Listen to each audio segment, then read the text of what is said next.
Okay, if we come a little closer, and I'll give you a little outline as to why this is my favourite Beatle location. So you can see it's got a plaque to Lennon. But let's go back to early 1965, Ringo Starr. You know, Ringo marries Maureen. 65, the Beatles are huge. So he signs a lease on the first floor and the ground floor apartments, you know, with a view, this is our first marital house or apartment. But by then Ringo was a big star. Remember, he was in movies. So he was also being advised that he should buy a country estate. So this was a place for a year or so whilst he could find a country estate and purchase it. But you're familiar with a movie called Magic Christian, which Ringo starred in, and you appreciate another star in that movie was a guy called Peter Sellers. And weirdly enough, Peter Sellers was just happening to sell his country estate. So very, very quickly, you know, a few months Ringo was here, and then he had his own country estate, and they moved out to Surrey. So what to do with this place? Well, a little earlier today, a little bit more complicated because we visited the Asher household earlier in the morning rather than, you know, simultaneously or, yeah. And so Paul stepped up and he said, hey, you know, let me take over the lease.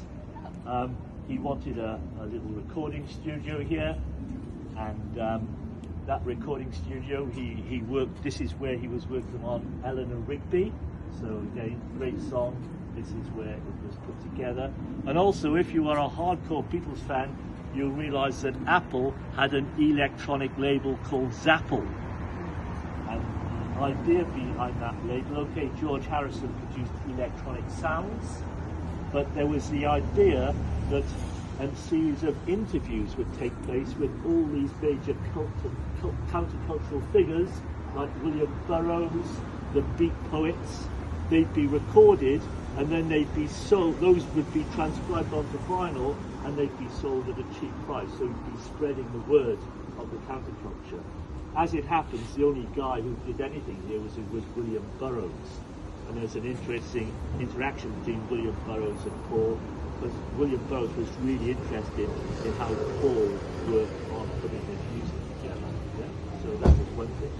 But I say, as well as this being a place of work for Paul, it was also a place where he entertained his female admirers and where he indulged in various substances that he couldn't indulge in round the corner at James. And James had no idea at this place. So there you are.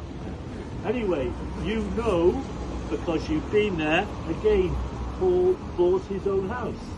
So he didn't need a place where he could smoke off and have a cigarette or two, yeah? So, question is then, what you want is a really quiet individual who's not going to cause any problems to the neighbour. So what tenants do we find? Yeah, there you go. Oh my gosh. Oh, wow. So Jimmy moves in. He moves in with his girlfriend and his manager and his girlfriend. Yeah?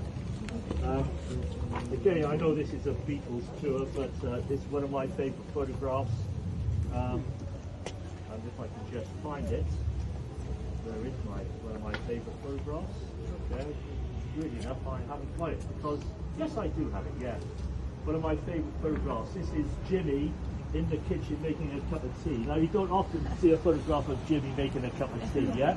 But that's him, yeah? But on a more difficult note, there were drug instances here, and on one occasion, the story is he painted all the apartment black and white. Yeah. Again, one of my favourite photographs. This is taken just on the street. Can you imagine? You know, this is 1960s. you've got sort of probably an aristocratic lady, and next thing you know, you've got Jimmy. Yeah. So a nice juxtaposition. Yeah. Anyway, bottom line is, Jimmy isn't the most suitable of tenants, so he's moved on. And at this time, John Lennon, initially, John was interested in this place because he had family. Cynthia's in-laws coming to London. This was a place to stay. But you all know that John and Yoko got together, and what eventually happened was Cynthia had the country estate to kick off with, and this is where John and Yoko lived. Yeah. Now the bottom line is that John knew he was going to be busted by the drug squad, and so he made a huge attempt to clean the place up. But he was visited by the drug squad, and the head of the drug squad was a guy who was known as the gardener because he was so good at planting stuff. Okay, so they did find a small amount of cannabis, and so Yoko and John were charged. This was a big deal because Yoko was an American citizen, and clearly if she was found guilty of a drugs charge, she would be deported.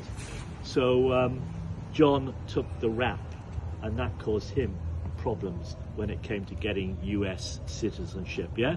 The other challenge was that Yoko was pregnant, and with all the stress of the court case, she miscarried. So a difficult time.